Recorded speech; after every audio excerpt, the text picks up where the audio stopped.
Yang saya hormati Bapak Kepala SMA Negeri 3 Belambangan Unpu, Bapak Nur Kamil Trisutopo, Sarjana Pendidikan Magister Pendidikan, dan seluruh Bapak Ibu Dewan Guru SMA Negeri 3 Belambangan Unpu beserta staf tata usaha yang saya hormati.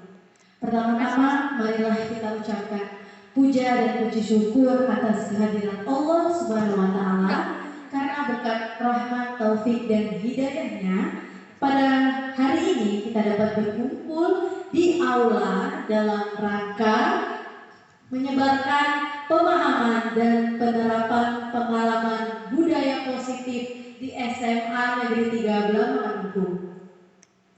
Salawat serta salam mari selalu senantiasa kita sanjung agungkan kepada baginda Nabi besar Nabi Muhammad Sallallahu Alaihi Wasallam yang selalu kita nantikan syafaatnya di yaumil kiamah kelak. Amin ya rabbal alamin.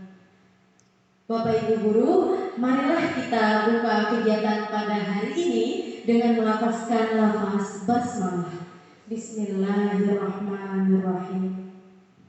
Baik Bapak Ibu guru yang saya hormati, terima kasih untuk kesediaannya berkumpul di aula SMA Negeri 3 Belambangan Unpu dalam rangka diseminasi atau menyebarkan pemahaman dan penerapan pengalaman budaya positif. Bapak Ibu guru hebat, izinkan saya memperkenalkan diri.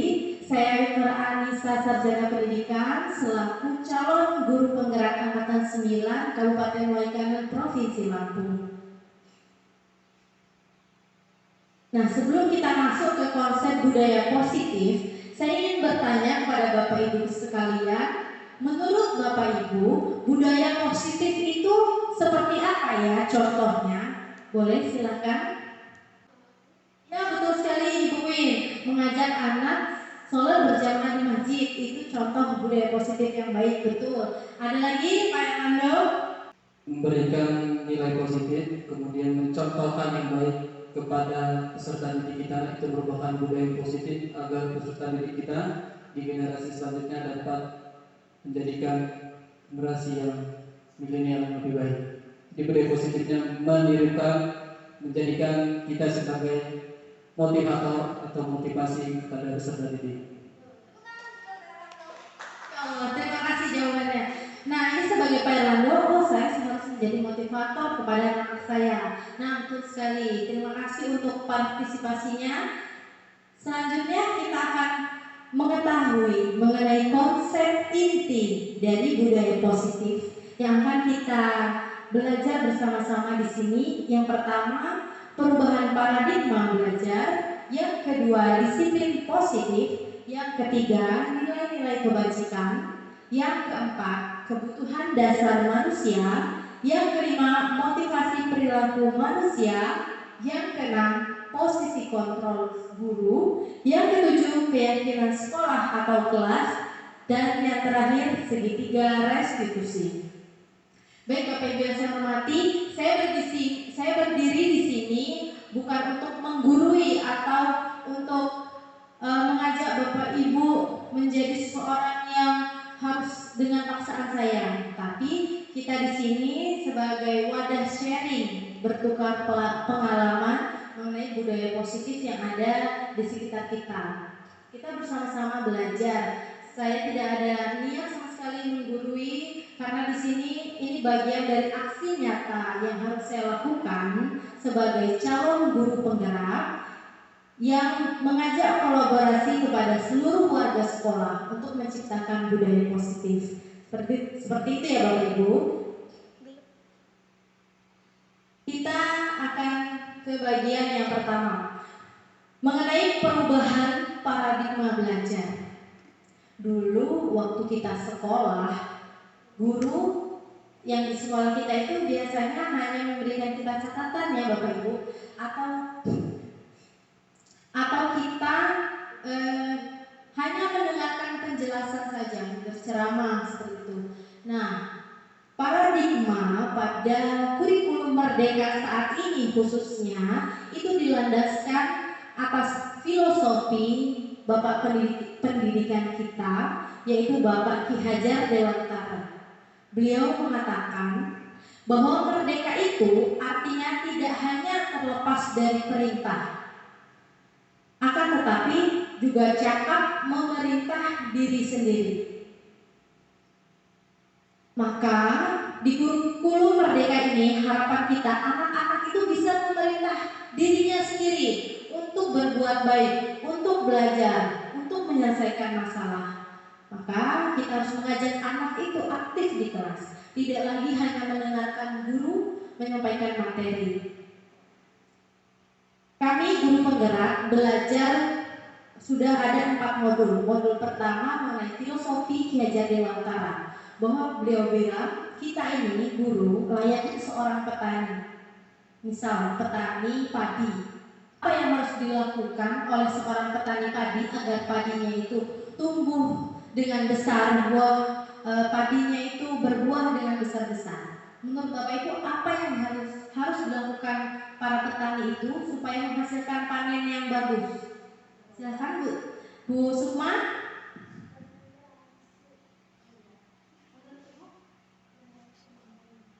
Dirawat dengan baik. Nah, bagaimana kita cara merawat anak? Sama aja dengan cara merawat padi. Karena padi itu kan bahan pokok, makan pokok utama bagi manusia. Ya, mungkin dari cara menyemainya dengan baik, kemudian airnya yang cukup, dan tahap-tahap selanjutnya dilakukan dengan baik. Ya, betul sekali ya Bapak Ibu, bahwa kita merawat padi harus dirawat dengan baik. Sama ketika kita merawat anak-anak, kita harus rawat dengan baik, memberikan lingkungan yang aman, nyaman, memberikan asupan energi positif sehingga anak bisa berkembang dengan baik.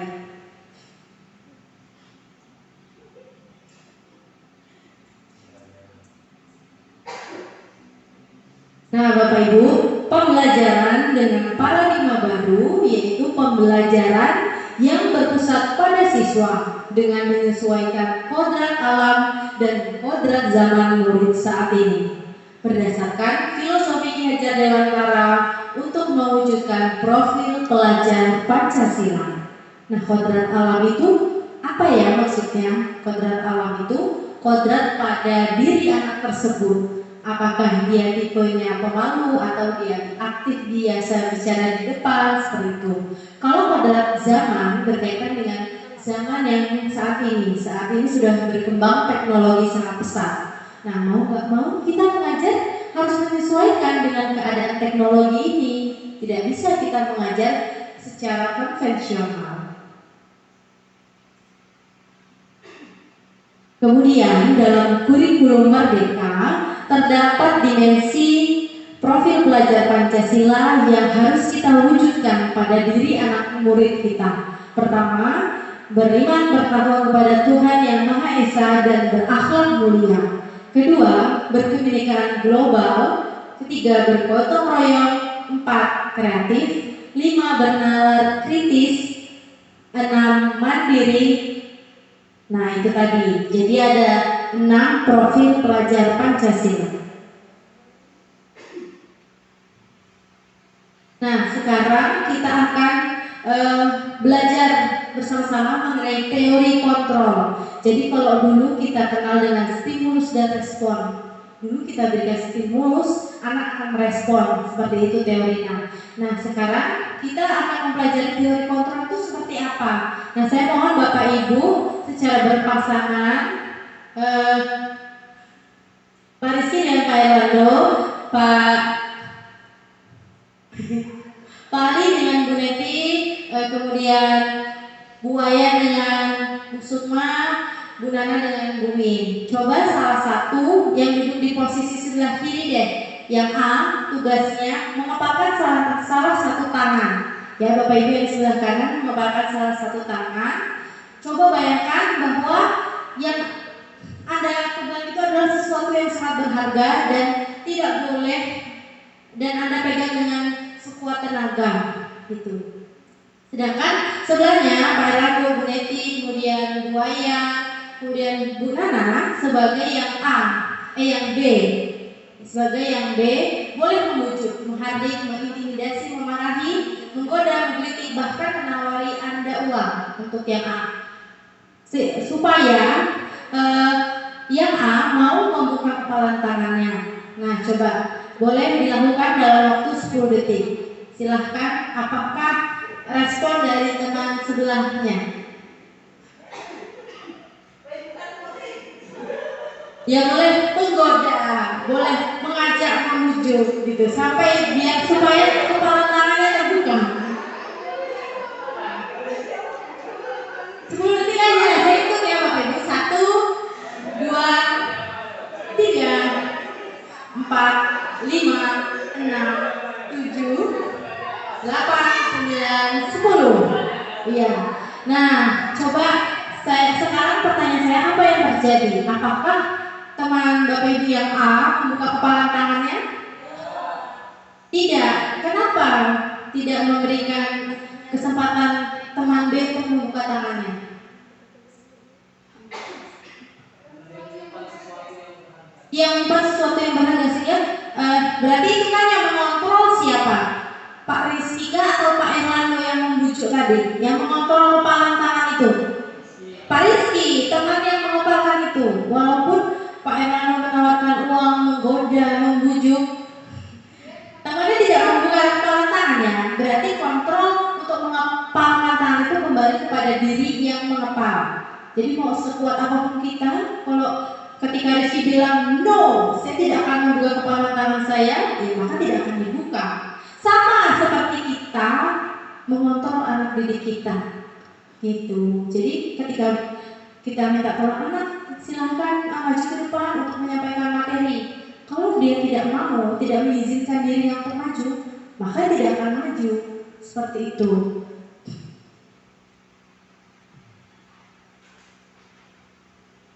Nah, jadi psikiater dan pendidik Dr. William Glaser dalam teori kontrolnya meluruskan beberapa miskonsepsi mengenai kontrol. Yang pertama, ilusi guru mengontrol murid.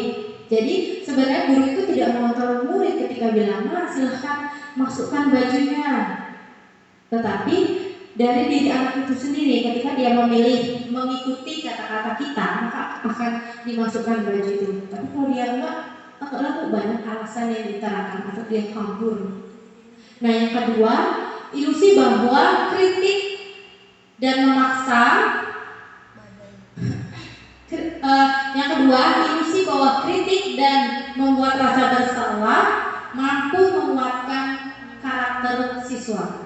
Jadi kita membuat dia merasa bersalah, kemudian kita mengkritik mereka, harapan kita biar mereka bisa memiliki karakter yang baik. Ternyata enggak, gitu. Justru mereka akan merasa, oh saya jadi anak yang gagal, anak yang tidak berhasil. Yang ketiga, ilusi bahwa orang dewasa itu dapat memaksa. Kita nih orang dewasa, kita bisa memaksa anak itu untuk berbuat baik. Kamu harus begini, kamu harus begini. Padahal sebenarnya kalau anak itu tidak mau, ya dia akan melipir. Bertemu kita dia akan takut, begitu. Berdasarkan teori kontrol tadi, bahwa semua kembali ke anak-anak, kembali ke orang yang tersebut punya motivasi intrinsik nggak untuk melakukan perubahan, untuk melakukan perilaku. Yang keempat, ilusi bahwa penguatan positif itu dapat efektif dan bermanfaat, gitu. Nah, penguatan positif ini kita anggap, oh biar dia itu bisa lebih baik, wah anak ganteng, anak baik, gitu. Ternyata juga menurut teori kontrol ini tidak begitu efektif terhadap perubahan anak tersebut.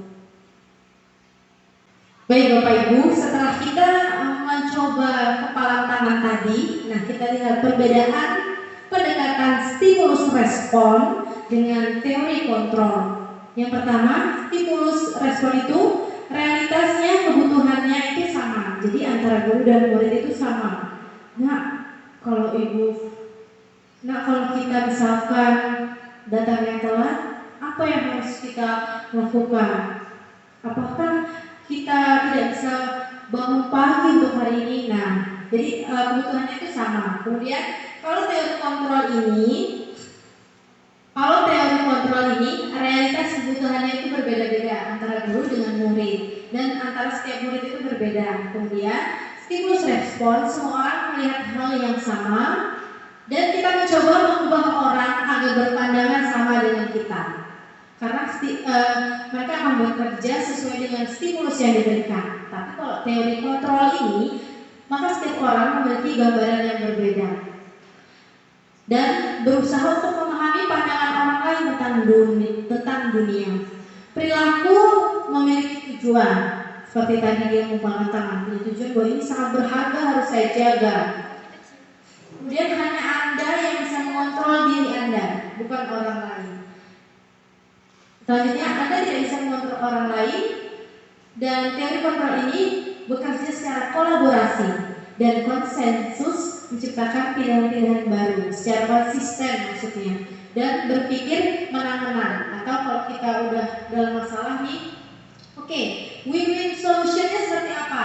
Gitu, solusi yang terbaik seperti apa? Nah, ini diterapkan di teori kontrol, bukan antara menang dan kalah. Kalau stimulus respon itu gurunya yang menang karena merasa bisa membuat anak itu sama pandangannya seperti kita. Tapi kalau di teori kontrol ini sama-sama menang keduanya. Nah, selanjutnya Bapak Ibu, coba kita bersama-sama renungkan, apa sih pentingnya menciptakan suasana yang positif di lingkungan sekolah kita? Bagaimana kira-kira kita dapat menciptakan suasana positif di lingkungan kita selama ini? Misalkan, saya ingin menciptakan lingkungan yang positif supaya anak-anak itu happy di kelas, menyenangkan. Terus bagaimana supaya anak itu bisa menyenangkan? Saya buat permainan kah? Atau saya beri hadiah kah? Atau saya beri poin kepada anak itu? Nah, itu kan banyak caranya supaya kita membentuk lingkungan positif yang aman, kondusif, damai sesuai yang kita harapkan. Nah, apakah hubungan antara menciptakan suasana yang positif dengan proses pembelajaran yang berpihak pada murid? Menurut Bapak Ibu ada nggak hubungannya? Kalau kita sudah menciptakan lingkungan yang menyenangkan, aman, apakah proses pembelajaran itu bisa berpihak pada murid, bisa sesuai dengan keinginannya? Bisa ya Bapak Ibu? Berarti ada hubungannya nih, lingkungan positif sangat mendukung untuk pembelajaran. Nah, sekarang bersama-sama kita renungkan, bagaimana sih suasana sekolah kita saat ini? Bagaimana sikap gurunya? Bagaimana tutur kata gurunya? Bagaimana guru bersikap pada murid? Bagaimana sikap murid? Bagaimana mereka saling berinteraksi terhadap kita, guru, terhadap kepala sekolah, dan terhadap temannya juga. Nah, coba direnungkan, apakah sikap anak-anak ini sudah sesuai belum dengan yang kita inginkan? Ya, disimpan dulu sampai nanti kita dapat sama-sama ke bagian materi intinya.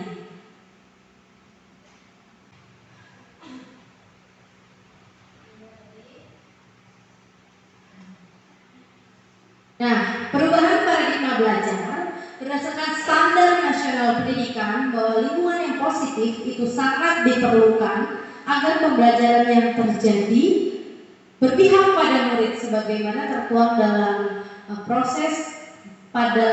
proses pada standar nasional pendidikan pasal 12, yaitu pembelajaran interaktif, inspiratif, menyenangkan, menantang, memotivasi peserta didik untuk berpartisipasi aktif, serta memberikan ruang yang cukup bagi prakarsa, kreativitas, kemandirian sesuai bakat minat dan perkembangan fisik serta psikologis anak. Nah, jadi ini yang kita harapkan dapat terwujud di lingkungan pembelajaran kita. Maka pada perubahan paradigma belajar ini, salah satu hal yang paling penting adalah kita perlu menghilangkan rasa takut dalam diri anak murid, sehingga mereka bisa merasa aman, nyaman di sekolah kita.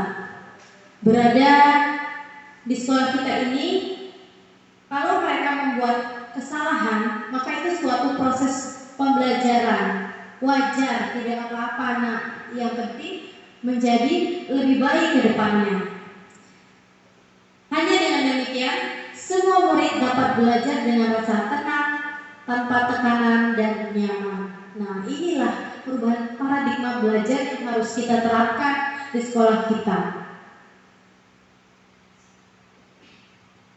Yang kedua, mengenai disiplin positif.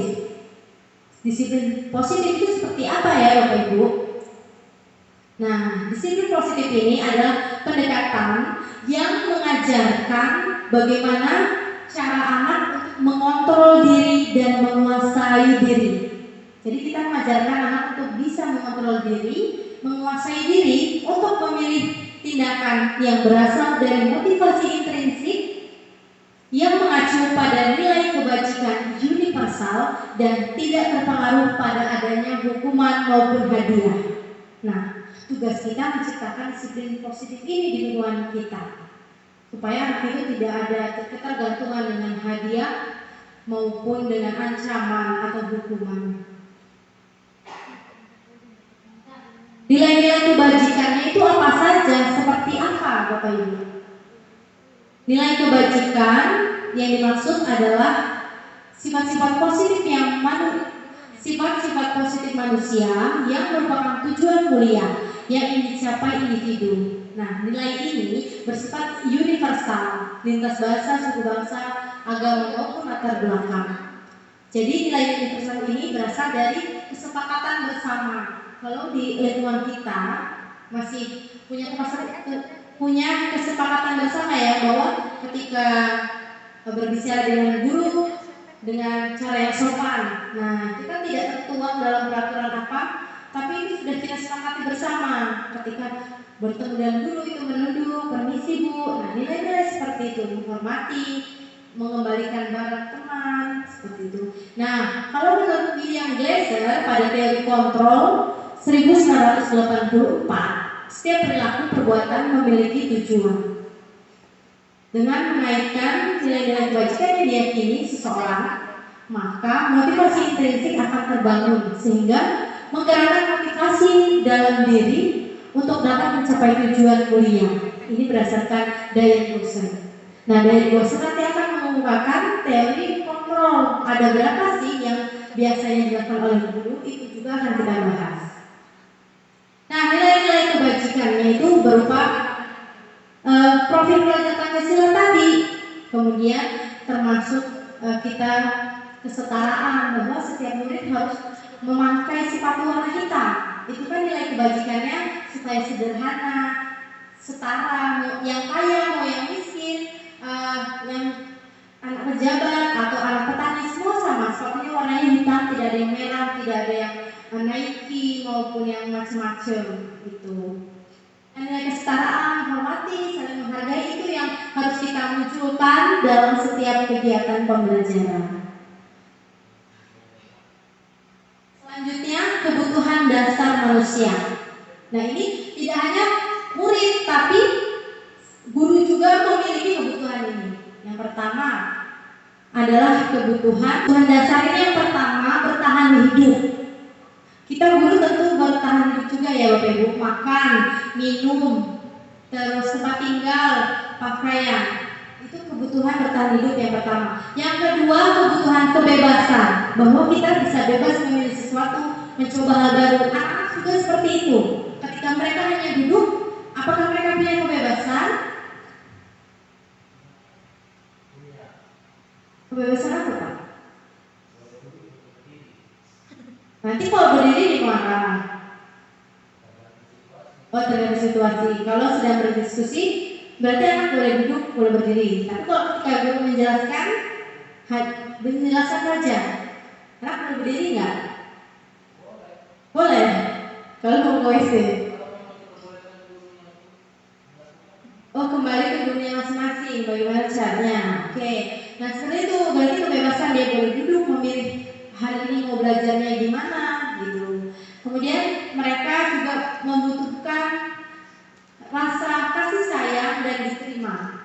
Ketika anak-anak disapa, dipedulikan, diterima di kelas itu, oh iya baik, ada Ayunda, ada ini, kita respon dengan baik. Itu salah satu bentuk kasih sayang dan rasa diterima. Selanjutnya penguasaan. Penguasaan contohnya mereka punya harga diri, memimpin, diberikan kesempatan memimpin kelompok, memimpin doa, kemudian mereka bisa berprestasi. Oh, saya bisa mampu nih berprestasi, menang juara futsal, berarti dia punya penguasaan gitu.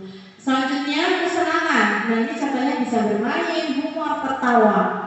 Jadi menurut Bapak Ibu, di kelas perlu nggak sih kita diselingi dengan tertawa, humor, bermain? Perlu ya, karena itu salah satu kebutuhan yang harus kita penuhi. Kita sebagai guru juga harus happy di kelas dan anak-anak juga.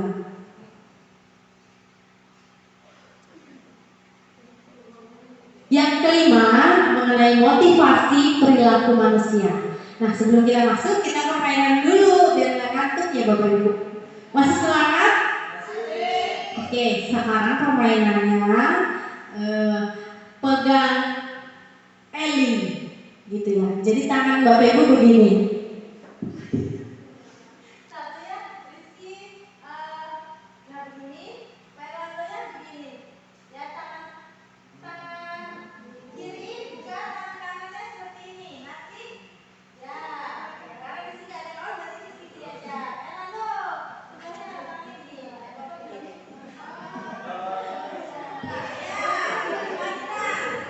Gitu ya, Bapak Ibu. Nah, nanti saya cerita. Itu kalau saya bilang Eli tangkap. Ya, Eli. Nah, Bapak Ibu siap-siap tarik dan saya siap-siap menangkap. Ya, ini judulnya menangkap Eli. Ya, dengarkan ceritanya ya Bapak Ibu. Konsentrasi. Kalau saya bilang konsentrasi, Bapak Ibu bilang mulai konsentrasi, gitu ya. Oke, siap? Konsentrasi. Ya, jadi pada zaman dahulu kala ada keluarga yang memiliki 5 anak. Anak pertama namanya Elo. Belum, Elo yang pertama. Kedua, Ella. Ketiga, Ola. Keempat, Eli. Ya, udah. Keempat, Eli. Ya, udah saya. Ini kita coba sekali lagi. Keempat, Eli, dan yang kelima, Ola. Ola udah ya? Ola yang kelima apa ya? Ini kelima ini. Nah, pada suatu hari mereka ini hidupnya rukun sekali karena si Elo ini marah dengan si Ella. Maka si Elo ini kabur dari rumah dengan perasaan yang marah. Lalu si Ella ya ibu dalam lagi. Oke, selamat juga semua ikutnya kira-kira. Terima kasih sudah mengikuti permainan. Ya, itu menangkap Eli. Nanti kita tangkap lagi. Selanjutnya kembali ke laptop. Selanjutnya yang kelima, motivasi perilaku manusia. Nah, motivasi perilaku manusia ini ada 3. Pertama, menghindari ketidaknyamanan atau hukuman. Biasanya anak-anak itu ya. Kedua, mendapatkan imbalan atau penghargaan. Ketiga, mereka dapat sesuatu. Yang ketiga, mereka akan berusaha menjadi diri sendiri dan menghargai nilai-nilai yang dipercaya. Misalkan dia mau ada hadiah itu nggak ada dia, ketika dia emang saya ini harus aktif di kelas, maka dia akan aktif tanpa ada unsur dari yang lainnya. Ya, nah, menghindari ketidaknyamanan atau hukuman dan mendapatkan imbalan atau penghargaan orang lain ini termasuk motivasi eksternal karena berasal dari orang lain seperti itu. Sedangkan yang terakhir adalah menjadi diri sendiri sesuai dengan yang diinginkan dan menghargai nilai-nilai yang dipercaya. Nah, ini ketika mereka sudah bisa melakukan hal ini, maka mereka mempunyai motivasi intrinsik dari dalam dirinya tanpa harus disuruhnya. Saya sudah yakin saya itu harus mendengarkan Pak Dinan dalam memberikan materi, maka dalam kondisi apapun dia akan tetap semangat di kelas. Nah, harapan kita anak-anak itu memiliki motivasi intrinsik ini. Nah, bagaimana dengan penghargaan Apakah penghargaan itu hukuman atau sama atau berbeda ya Bapak Ibu? Beda. Nah, coba kita lihat bersama-sama. Dihukum oleh penghargaan. Saat kita berulang kali menjanjikan hadiah kepada anak-anak agar berperilaku bertanggung jawab, atau kepada seorang murid agar mau mempelajari sesuatu yang baru, atau kepada seorang karyawan agar melakukan pekerjaan yang berkualitas, maka kita sedang berasumsi mereka tidak dapat melakukannya atau mereka tidak akan memilih untuk melakukannya. Bahwa penghargaan itu ternyata berlakunya sama dengan hukuman. Kenapa? Dalam arti kita meminta atau menuju seseorang itu untuk melakukan sesuatu untuk memenuhi tujuan tertentu dari orang yang meminta. Ketika kita bilang, kamu akan mendapatkan bintang ketika kamu aktif di dalam pembelajaran, maka kita meminta anak, membujuk anak supaya dia mau aktif di kelas kan. Nah begitu, maka dorongan eksternal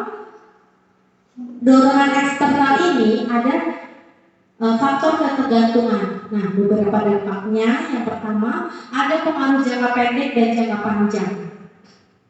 Pendeknya ya ketika kita memberikan hadiah, dia akan semangat dari itu. Selanjutnya mungkin dia tidak akan semangat lagi. Yang kedua, penghargaan ini tidak efektif.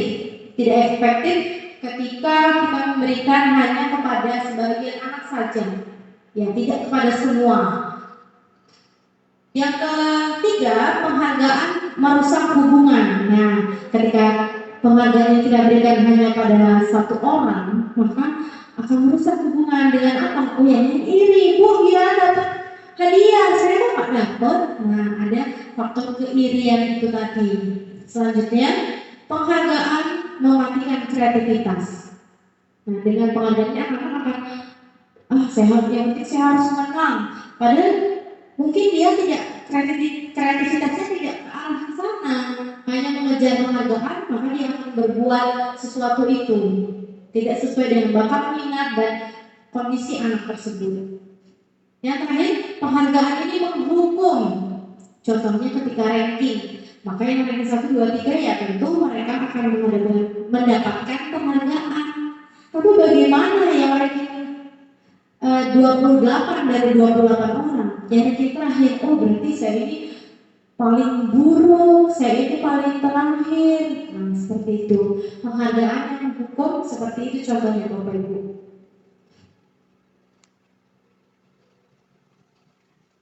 Maka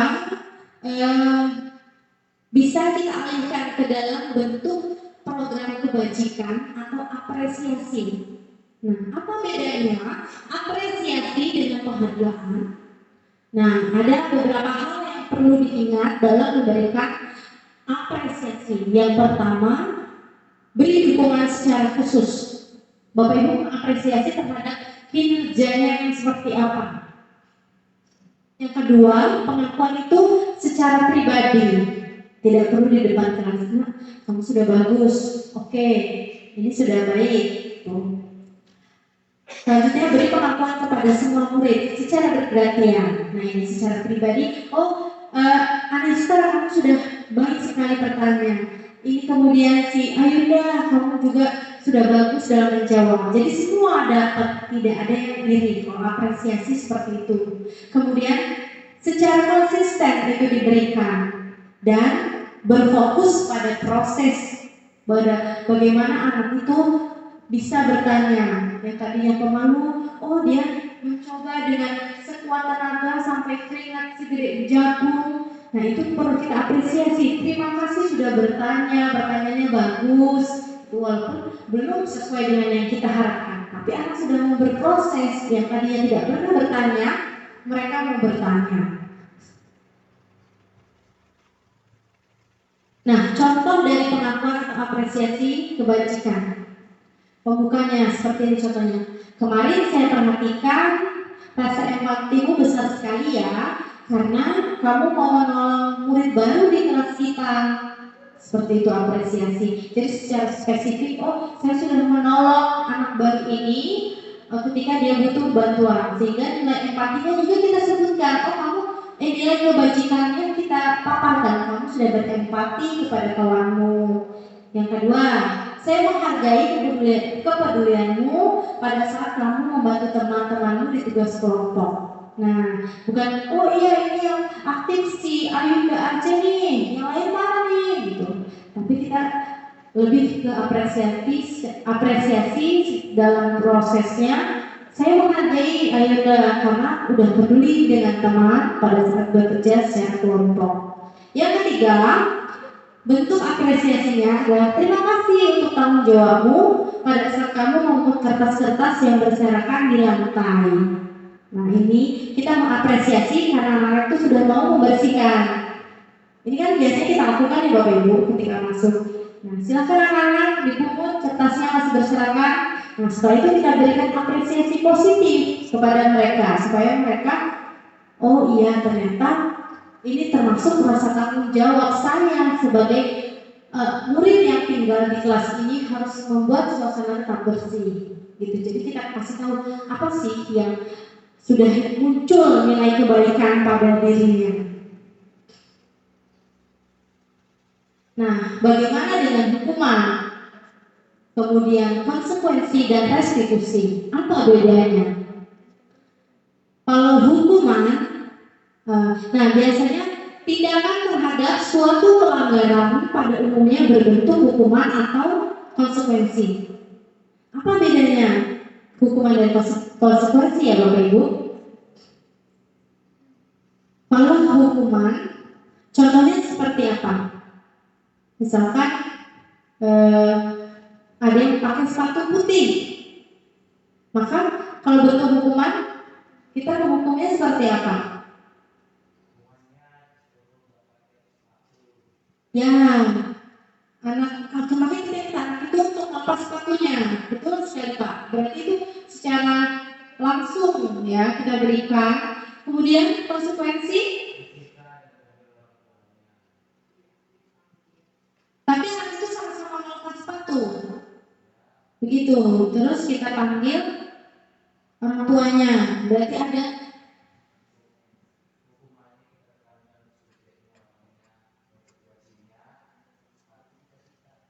oke, sepatu disita, seperti itu di Bapak Dina. Sepatu disita, berarti masih boleh pakai ya. Berarti pulang sekolah kita akan ambil dan kita panggil orang tuanya.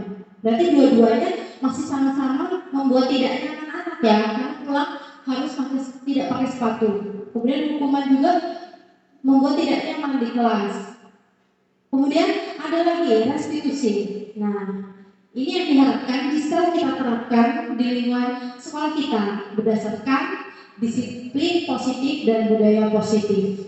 Restitusi ini adalah suatu proses menciptakan kondisi bagi murid untuk memperbaiki kesalahan mereka, sehingga mereka bisa kembali pada kelompok mereka dengan karakter yang lebih kuat. Kemudian restitusi juga merupakan proses kolaboratif yang mengajarkan murid untuk mencari solusi untuk masalah mereka. Berarti kita ajak mereka untuk mencari solusinya. Kita membantu murid berpikir tentang orang seperti apa yang mereka inginkan dan bagaimana mereka harus memperlakukan orang lain. Nah, restitusi ini akan membantu murid untuk menjadi seperti apa. Nah, bisa kita lihat ini tampil perbedaan antara hukuman, konsekuensi, dan restitusi. Bahwa ketika kita memberikan hukuman, maka akan timbul identitas yang gagal sebagai seorang murid. Ya, saya gagal jadi murid yang baik di sekolah ini. Gitu. Kalau identitas sukses, oh saya ini jadi murid yang baik di sekolah ini, walaupun belum sempurna. Gitu. Nah, ini ada berupa bentuk disiplin ya, konsekuensi dan restitusi. Tapi kalau hukuman di sini sesuatu yang menyakitkan yang harus terjadi. Contohnya ketika dia salah memakai sepatu ya, dia kan harus menahan malu yang melakukan sepatu dia sendiri berbeda. Nah, kalau konsekuensi sesuatu yang harus terjadi karena perbuatannya. Dan yang terakhir, restitusi itu merupakan pilihan yang akan terjadi ketika dia melakukan kesalahan. Selanjutnya, hukuman itu membuat tidak nyaman untuk jangka waktu yang panjang. Ketika tadi contohnya memakai sepatu putih, maka dari pagi sampai sore tidak pakai sepatu putih. Maka dari pagi sampai sore tidak pakai sepatu, itu tidak nyamannya jangkanya panjang. Kemudian tidak nyaman untuk murid dalam jangka waktu pendek. Konsekuensi tadinya tetap membuat sama-sama tidak nyaman. Tapi kalau restitusi menguatkan untuk murid atau anak dalam jangka waktu yang panjang, kita kuatkan karakternya. Nah, pertanyaannya dengan cara apa? Nanti kita akan bahas bersama. Terus korban mendapatkan keadilan hukum. Adil kok? Yang karena dia salah, adil, kamu gak pakai sepatu. Terus soal konsekuensi, korban itu bisa diabaikan. Kayak kata Pak Dinar, ya dia pakai sepatu putih, oke lah masuk, pulangnya aja, nanti diambil disita. Nah kita kan itu mengabaikan hal tersebut, padahal dia salah. Kemudian korban akan mendapatkan ganti kalau kita menanganinya dengan restitusi. Kalau hukuman, murid akan tersakiti. Kalau konsekuensi, murid dibuat tidak nyaman. Kalau restitusi, maka murid akan mendapatkan penguatan. Nah, coba kita amati bersama ya Bapak Ibu. Nah, yang pertama nih, mencatat 100 kali di dalam buku dengan kalimat saya tidak akan terlambat lagi. Nah, dia berarti dia mencatat 100 kali dalam buku karena dia datang terlambat. Ini hukuman atau konsekuensi ya? Hukuman, oke. Kita simpan hukuman. Yang kedua, lari mengelilingi lapangan basket 2 kali karena terlambat. Hukuman juga, oke. Ketiga, murid diminta push up 15 kali karena tidak menggunakan masker di sekolah. Hukuman. 3 hukuman. Yang keempat, menggantikan kertas tugas teman yang telah dicoret-coret. Konsekuensi, oke. Yang kelima, memberikan tumpahan air di mulut karena tersenggol jari. Ya, konsekuensi. Keenam, murid disuruh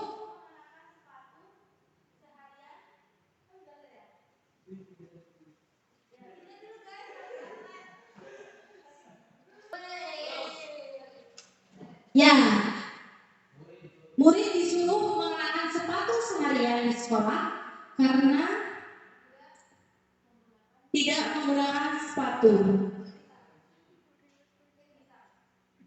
Oh iya, murid disuruh mengenakan sepatu seharian di sekolah karena tidak mengenakan sepatu hitam.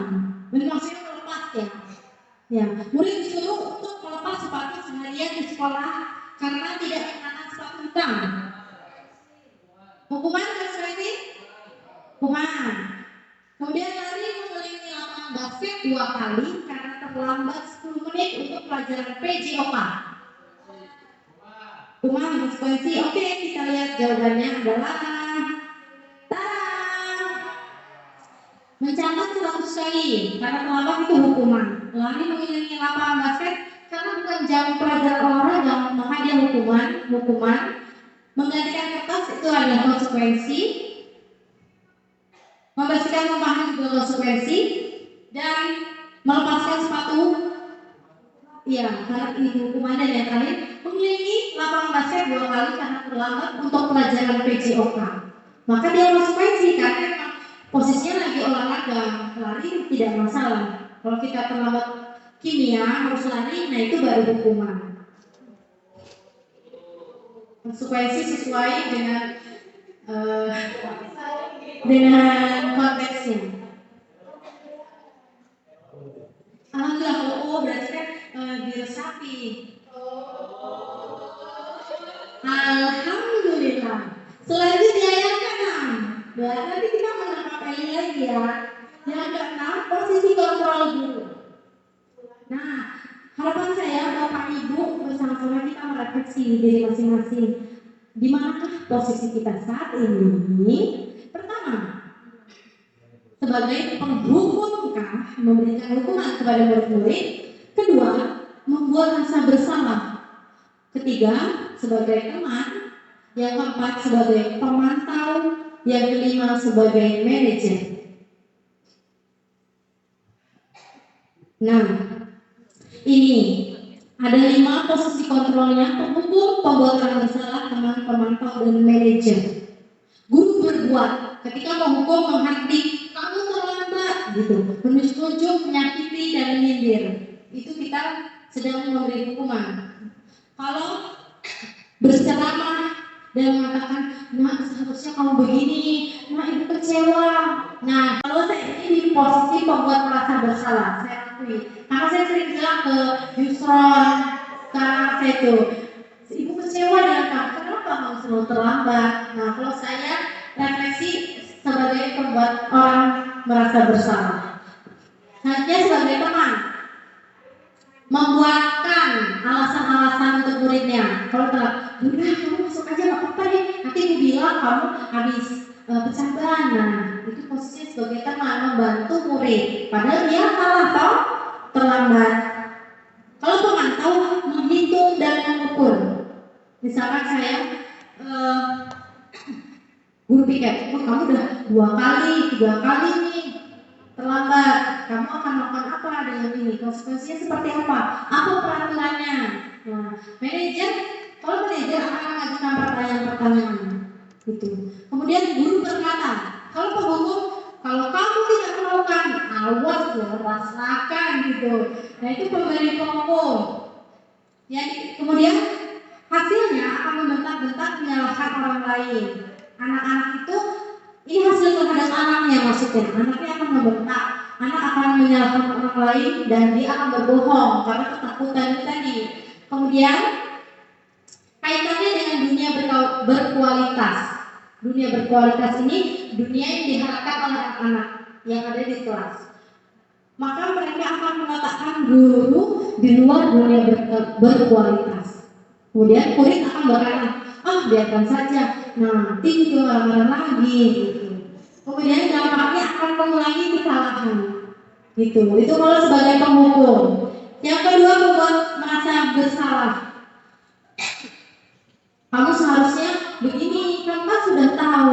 Ibu lelah sekali dengan kamu yang sering telat Yusron. Nah itu biasanya saya itu. Kemudian, aduh ibu stres, kamu kenapa sih nggak kerjain tugas bolos? Gitu. Nah itu kita merasa membuat orang lain merasa bersalah karena dirinya saya stres, karena dirinya saya kecewa. Gitu. Kemudian anaknya akan menyembunyikan, akan menyangkal dan berbohong supaya ibunya tidak sedih, tidak kecewa. Kemudian murid akan berkata, maafkan saya ya Bu. Kemudian dia akan merasa rendah diri, merasa insecure karena menjadi orang yang gagal gitu. Kalau sebagai teman, ayolah Yusron, lakukan demi ibu supaya kamu tidak terlambat dan tidak bolos lagi. Nah ini berarti posisi saya sebagai teman. Kamu, masa kamu tidak mau sih? Ingat tidak, ibu kan mau di kelasku, ibu pernah bantu kamu. Nah ini kita memposisikan diri sebagai teman dia, mencoba berkompromi. Kemudian murid akan meletakkan guru sebagai orang yang sangat penting di dunianya, karena dia merasa sudah dibantu. Tapi maka murid akan berkata, saya pikir bapak ibu dan teman saya pikir bapak atau ibu teman saya, ternyata begitu, ternyata bukan. Kemudian dampak pada murid akan merasa lemah, tidak mandiri dan tergantung terhadap kita. Nah, kalau kita sebagai pemantau, kita akan menanyakan, Yusron, apa peraturannya kalau datang jam 8? Nah, seperti itu posisinya. Posisinya tenang, tidak terlalu beremosi. Kalau membuat orang bersalah itu terlalu emosi ya, sedih, nangis gitu. Kalau teman juga masih melibatkan emosi. Nah, kalau pemantau ini dia hampir netral, tapi dia ada menanyakan peraturan, menyesuaikan diri. Nah, anak akan menyesuaikan diri bila diawasi. Maka murid akan meletakkan guru, peraturan, dan hukum di dunia berkualitas. Oh, kamu sesuai, saya begini, konsekuensinya begini. Terus murid akan berkata, berapa banyak bintang yang harus saya peroleh, berapa halaman yang harus saya tulis.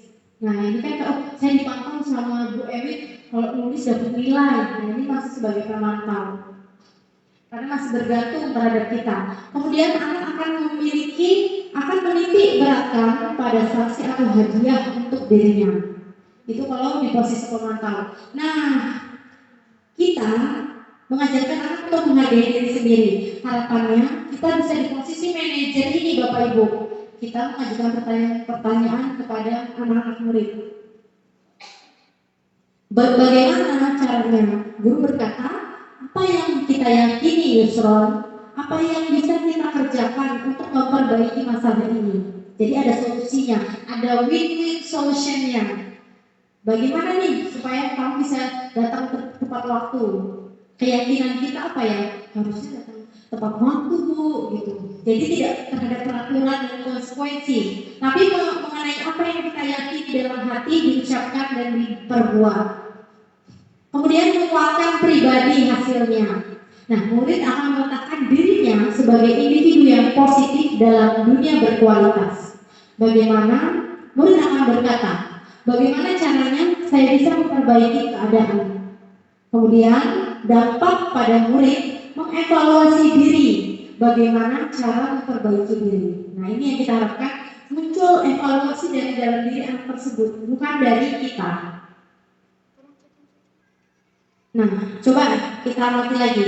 Saya kecewa sekali dengan kamu. Ini posisinya apa, Bapak Ibu? Kemana?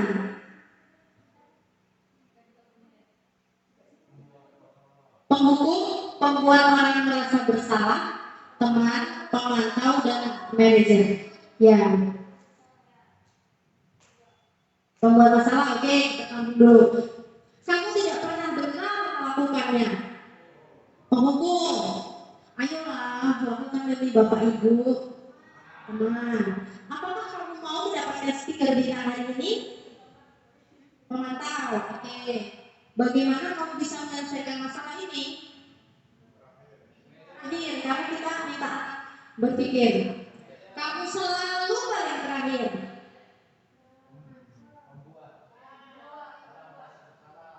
Oke, kita cek jawabannya.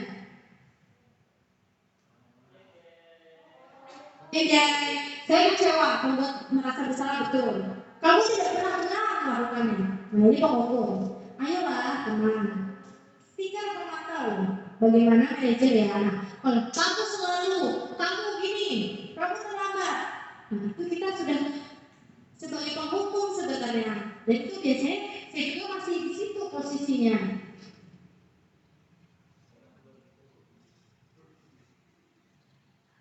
Nah, harapannya di dalam budaya positif ini, Bapak Ibu bisa sebagai manajer agar anak itu memiliki karakter yang kuat.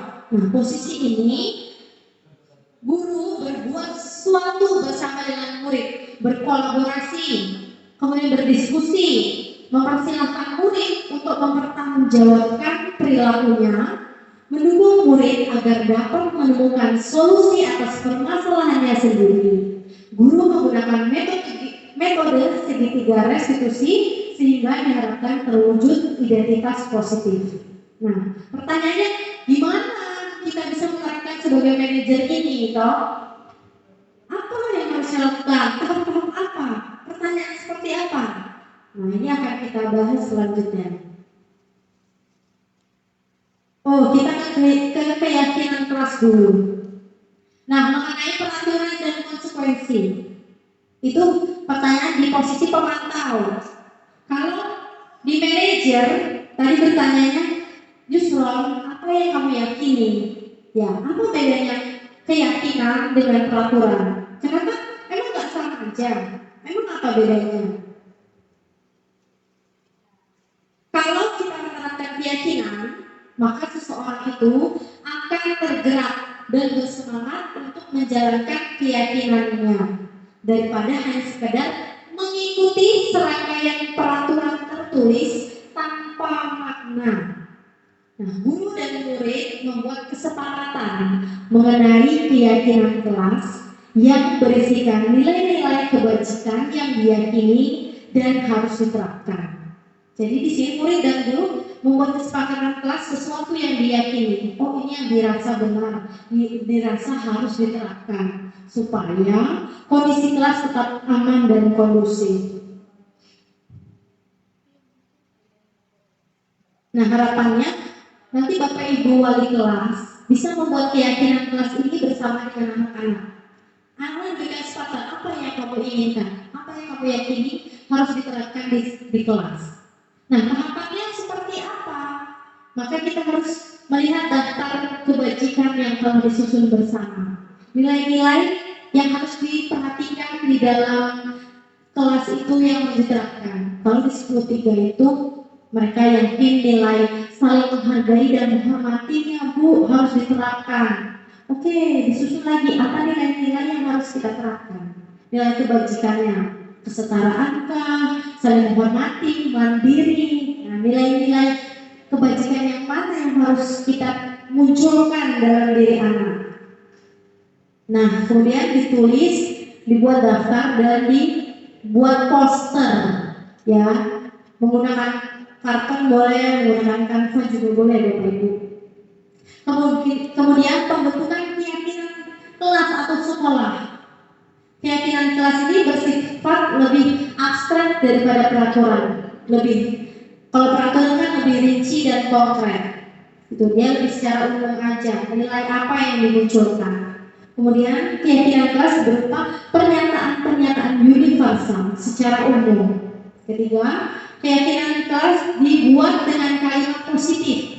Kalau kalimat positif itu, ayo, mari saling menghargai atau berkata yang baik.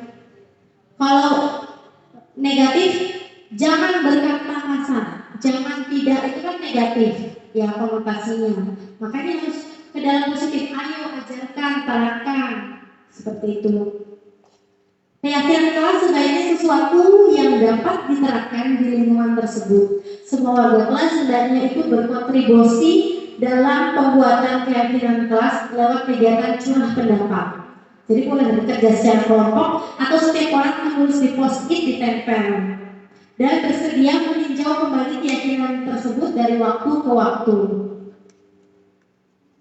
Nah, kemudian keyakinan kelas ini harusnya bisa ditandatangan oleh setiap murid supaya mereka benar-benar, oh ini harus saya lakukan di tanda tangan, dan mereka merasa ini sesuatu yang diyakini benar-benar. Nah, coba Bapak Ibu, keyakinan kelas itu yang kanan atau yang kiri? Yang kanan atau yang kiri?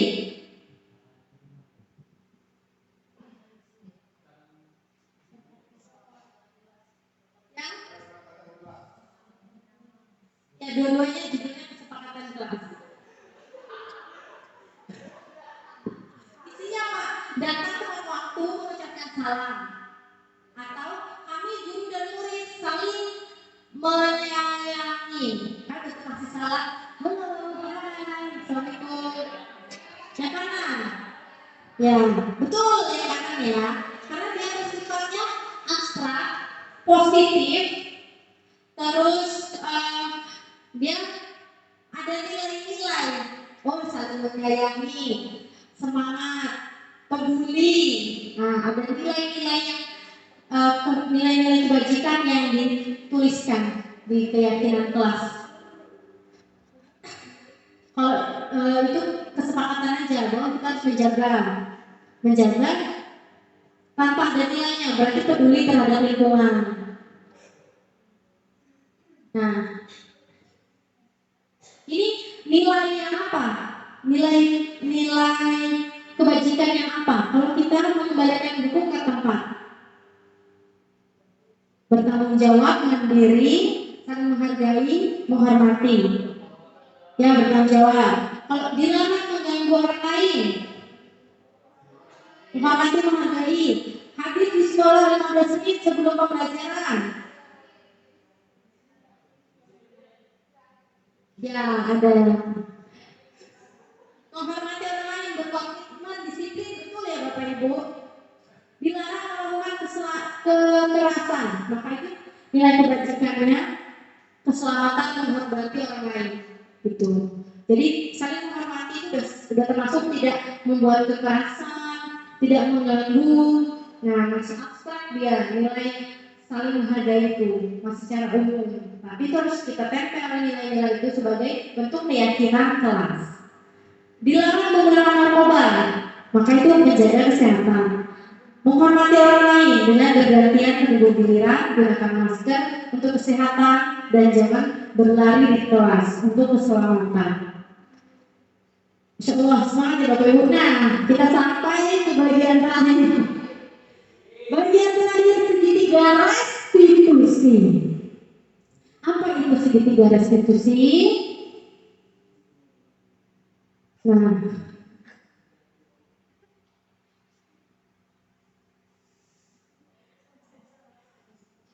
saat guru di posisi manajer, guru ini akan menggunakan segitiga restitusi. Nah, segitiga restitusi ini termasuk dalam bentuk dialog yang dilakukan oleh guru atau orang tua agar dapat menghasilkan murid yang mandiri dan bertanggung jawab. Anak itu biar bisa mandiri, berpikir solusinya apa, dan dia bisa mempertanggungjawabkan apa yang dikatakan. Nah, segitiga ada 3 langkah. Dan langkah ini yang pertama menstabilkan identitas. Jadi prinsip ini membuat kesalahan adalah bagian dari pembelajaran, sehingga akan menggeser identitas gagal ke identitas sukses.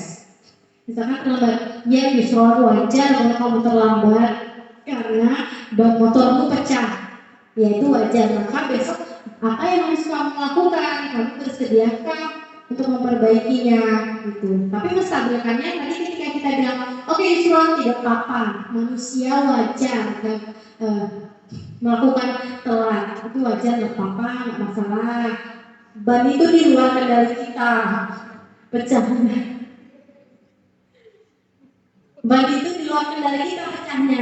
Nah itu tidak masalah Yusron, tidak apa-apa. Kamu sudah bisa datang sampai sekolah di jam 8 sudah baik. Kalau kamu datang di jam 10, nah itu yang kurang baik. Kamu sudah mau berusaha datang di jam yang lebih pagi, itu sudah baik. Menstabilkan identitasnya bahwa dia bukan orang yang bersalah. Yang kedua, kemudian kita validasi tindakan yang salah. Bahwa prinsip setiap perilaku berusaha memenuhi kebutuhan tertentu. Maka guru perlu bersikap proaktif untuk mengenali dan mengakui kebutuhan murid untuk memperbaiki hubungan dengan murid.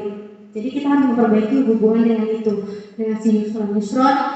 Kenapa bisa telat? Menanyakan alasannya, apa yang terjadi, kebutuhan apa yang harus dia penuhi. Kalau banyak pecah, kalau nggak mau ditambah, itu kebutuhan yang dia penuhi. Kalau dia telat, misalkan dia buru-buru, mungkin dia begadang, kebutuhannya yang perlu dipenuhi adalah istirahat.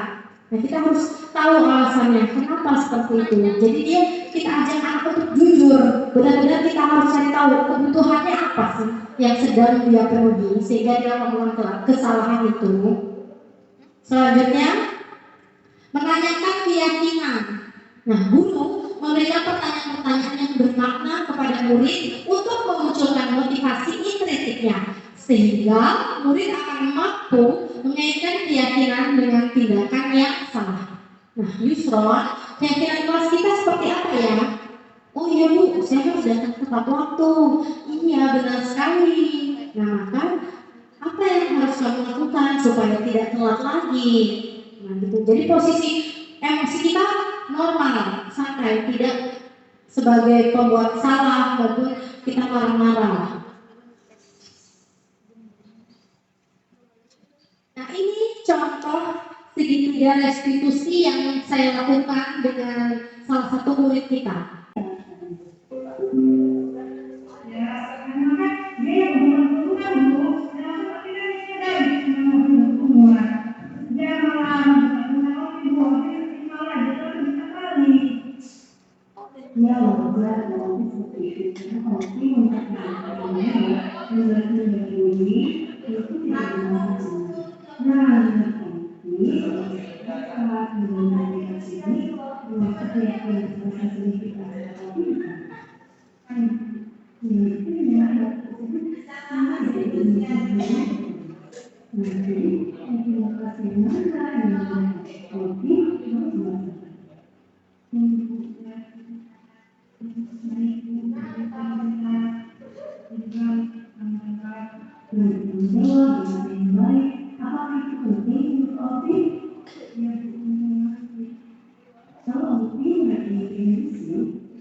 Terima kasih sudah menyaksikan. Salam guru muda. Seperti itu ya Bapak Ibu contoh segitiganya. Kita normal emosinya, kita tanyakan apa keyakinan kelas yang sudah kita yakini bersama, apa nilai-nilai yang harus kita terapkan, dan bagaimana solusinya kita tanya biar anak yang menjawab, tapi tetap kita arahkan. Nah sekarang kita langsung ke sesi pertanyaan. Sekarang Bapak Ibu saat pertanyaan mengenai apa yang sudah kita bahas bersama. Untuk fasilitator dari BUMN atau calon guru penggerak, ini yang ingin saya tanyakan yang di sini tiga restitusi. Bagaimana kami sebagai pendidik atau guru tipsnya untuk menjalankan agar bisa diimplementasikan ke peserta didik. Itu saja, terima kasih. Baik, terima kasih pertanyaannya Pak Erlando. Bagaimana sih cara menerapkannya? Ya kita harus memperkaya pertanyaan-pertanyaan untuk menstabilkan identitas, validasi tindakan, dan menanyakan keyakinan. Ini tidak harus berurutan, ya menyesuaikan dengan kondisi apa yang terjadi. Seperti itu. Tahapnya yang tentu kita harus netralkan emosi kita dulu. Kita menghadapi dia, anak tersebut dengan kondisi dingin, kepala dingin. Kita harus mau menyadari kebutuhan dia. Kebutuhannya apa? Apakah kesenangan, kebebasan, apakah bertahan hidup? Jadi kita mengenali kebutuhan yang dia penuhi dahulu, bahwa salah itu wajar, manusiawi, tidak apa-apa, untuk menstabilkan identitas. Kemudian validasi tindakannya, apakah ini sesuai dengan yang kamu yakini, apakah sesuai dengan yang kita yakini bersama, dan harus disiplinkah, harus bertanggung jawabkah, gitu. Terus nilai apa yang harus muncul di dalam diri kamu, gitu. Kemudian solusinya apa? Kita carikan solusi supaya dia tidak terlambat. Apakah harus hidupkan alarm? Apakah harus berangkat lebih awal supaya kalau pecah ban masih ada waktu untuk menambah dan segala macamnya. Gitu ya Bapak Ibu. Tepuk tangan buat kita semua. Alhamdulillah kita sudah mencapai sesi terakhir. Mari itu sama-sama kita mengucapkan lafaz hamdalah. Alhamdulillah. Semoga Bapak Ibu bisa menerapkan apa yang sudah kita pelajari bersama. Saya mohon maaf atas segala hilang dan salah. Tidak ada maksud menggurui, bahwa ini bagian dari tugas yang harus saya laksanakan, menyampaikan ilmu budaya positif ini agar bisa terwujud lingkungan yang positif di SMA Negeri 13 Maluku, sehingga menjadi sekolah yang berkualitas dan menghasilkan murid-murid yang merdeka. Akhiri, wassalamualaikum warahmatullahi wabarakatuh. Tepuk tangan bagi kita semua. Alhamdulillah.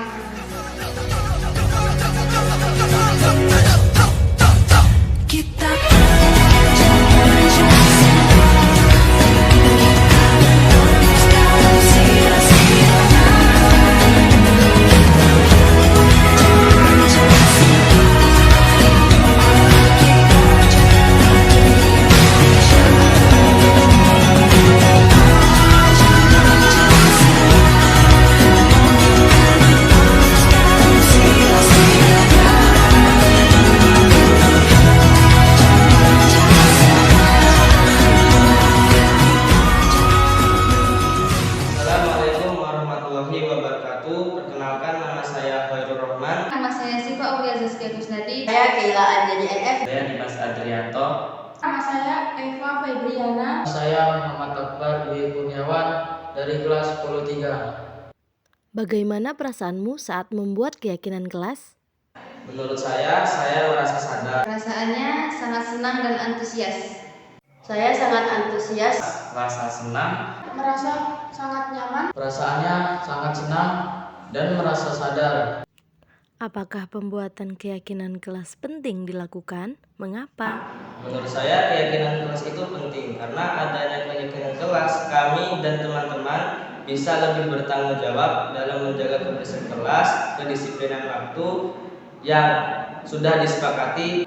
Sangat penting karena bisa menumbuhkan rasa kesadaran bagi setiap siswa.